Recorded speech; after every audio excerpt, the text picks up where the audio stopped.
Howdy. I wanted to quickly talk about the auroras. Many of you probably know that they are basically only visible at night. It's not only due to the light conditions, but there is also always the auroral oval opening, which is pointing towards the sun. Or let's say, usually there is an opening in the auroral oval towards the sun. And I don't remember exactly how the mechanism works. I was trying to find something, but I failed miserably. But there is a reason. It's about charge accumulation and stuff like that. It's not only about seeing it or not. It's also about having an auroral display or not. And let's just look at this again. You see, it's not a full circle. There's an opening in that, which is pointing towards the sun. And the reason why I talk about this are the news I stumbled across today. Daytime auroras over the island of polar bears. It's not easy to see auroras in the middle of the day when the sky is suffused with sunlight. Yet that is exactly what happened to Marianne Spiekers on December 1st when she looked up at noon and saw the northern lights.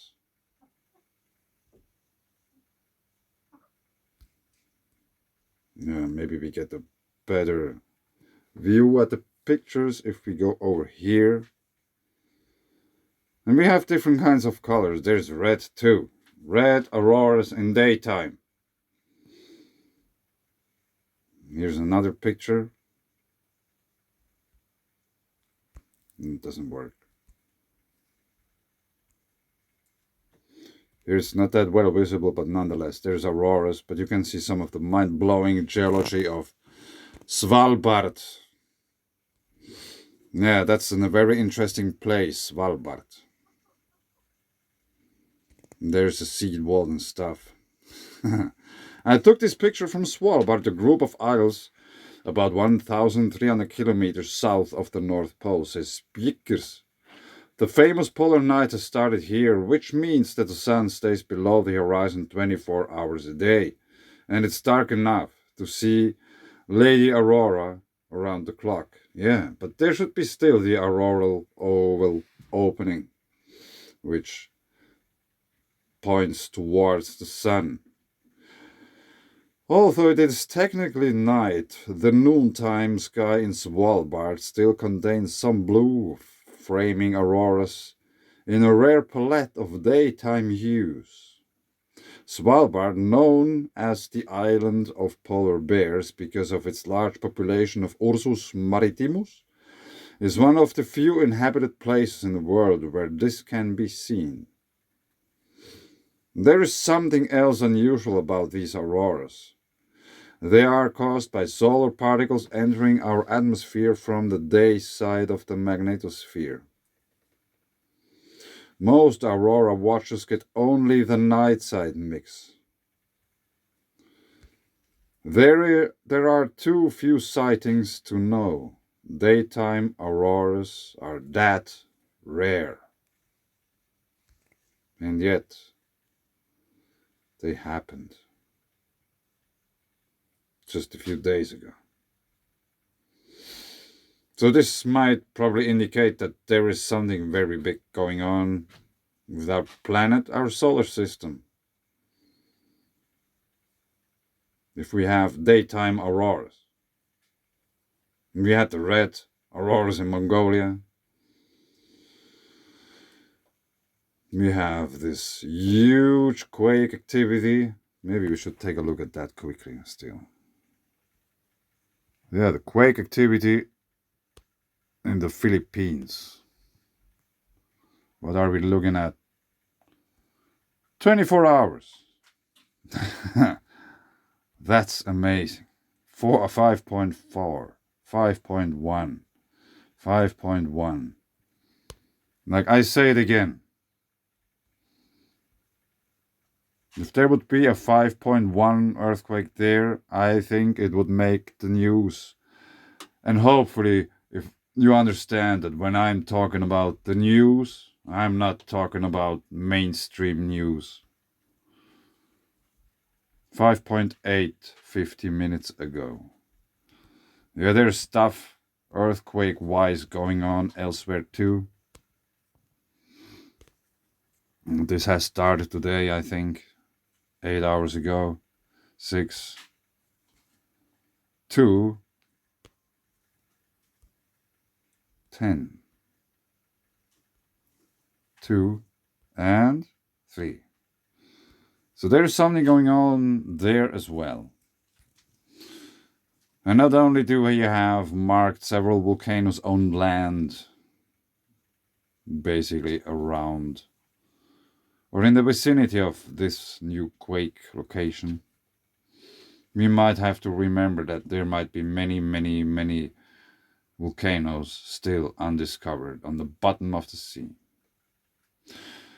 And that's also a very important trade route. So if there is some volcanic activity and which makes it impossible for whatever ship to pass through this particular water body here, it might have big implications on supply chains and stuff like that.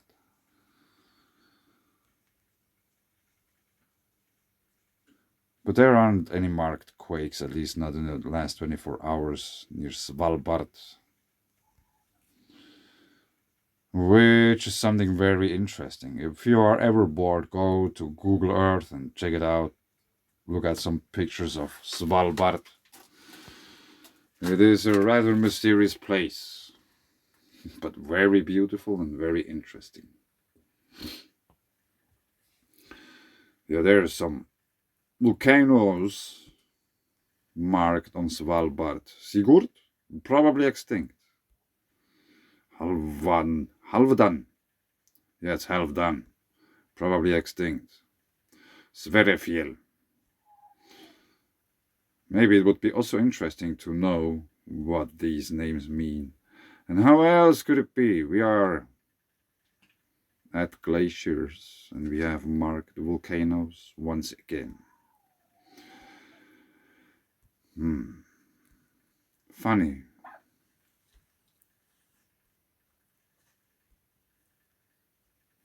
As we have in Iceland. Öravekul. Esjufjöll. Tordurharna. Grimsvötn. Just have a quick look at that. Grimsvötn is Iceland's most frequently active volcano. This probably should be updated. Probably because it's located at the center of the active northeastern rift zone of Iceland. Most of the volcano is hidden beneath the giant glacier of Vatnajökull, Europe's largest glacier.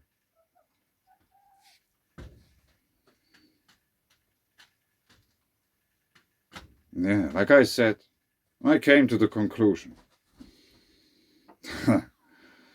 that glaciers might be lava streams made of water. Maybe Grimsvötn is the best example. In Europe. Lokifjörl Volcano. Unter einem Gletscher liegender Vulkan.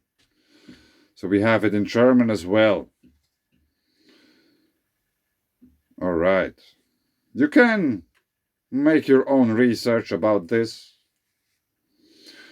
We have many different kinds of lava all over the place. Basaltic lava and stuff like that, and clay lava in Iceland. Almost the same stuff which poured out of my stones, which I fried in my microwave and got some laboratory results about the composition of these. And I made also some research about Icelandic lava. So it's not that I would make anything up. Yeah. It was very interesting to figure these things out. You can believe me. So, why shouldn't there be any volcano anywhere which is for erupting with water? And if it's cold enough, it will freeze over and create a glacier.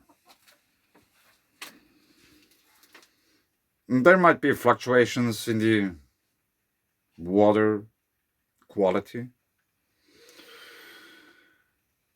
Yeah, not only temperature-wise, sometimes it might be cold water, sometimes it might be warmer water, which is coming from deep or not so deep of the earth.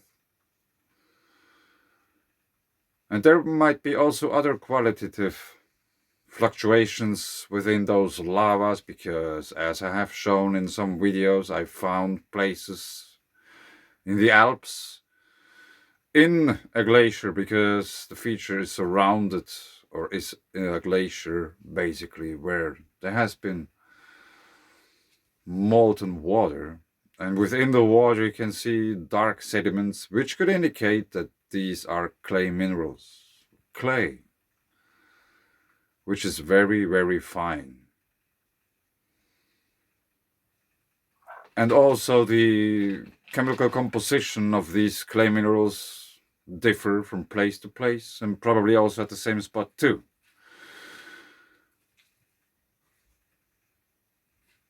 And we have to also remember that not only the temperature or the chemical composition of the water, let's say like that, from these mountains fluctuates, but also the amount. Sometimes there's just a little bit. Sometimes there could be much, much, much more. Like we have also here, there has been in the past these huge floods, glacial bursts and stuff like that. I think partially glacier bursts, as they are called, sudden floods emerging out of glaciers, are partially due to fluctuations of the water which is feeding the glacier. If there's this huge peak in the water amount which pours out where the glacier starts, it will just flow downhill and pour out of the mountain or underneath the glacier, and people experience floods. And it might also create some melting because of the bigger amount of the water. It doesn't even necessarily need to be much warmer. If there's just much more, it will start to melt the glacier, because liquid water is warmer than ice. It wouldn't surprise me if the water in such a glacial burst would be originally slightly warmer than the water usually pouring out of the ground and forming the glacier. This would also explain the bigger amount of melting. Yeah, all of these fluctuations can happen simultaneously. More water, more clay minerals, hotter water. Sometimes just one of them. Sometimes the fluctuations might be so little no one notices, especially no one looking for these things. They may go largely unnoticed, because there aren't too many people talking about glaciers in the way I do. Maybe it would help to prevent